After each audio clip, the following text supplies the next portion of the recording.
Quyonchalar onasidan ajralgandan keyin bir-ikkitalari juda katta bo'lib ketadi, bir-ikkitalari kichik bo'lib qoladi.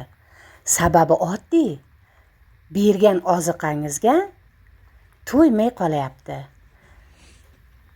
Kattaroqlari ovqatni yeb qo'yyapti, kichilariga siz bergan donlar, o'tlar tegmay qolyapti. Iloji boricha kichilarini alohida qilib, yaxshilab ovqatlantiring. Videolarda to'liq holatini Ahmad Domla chorva boqish sirlari TikTok kanalimda kuzatib borishingiz mumkin. Siz ham quyon boqqanmisiz?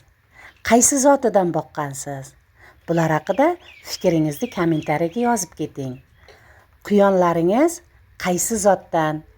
Nechta bolaladi?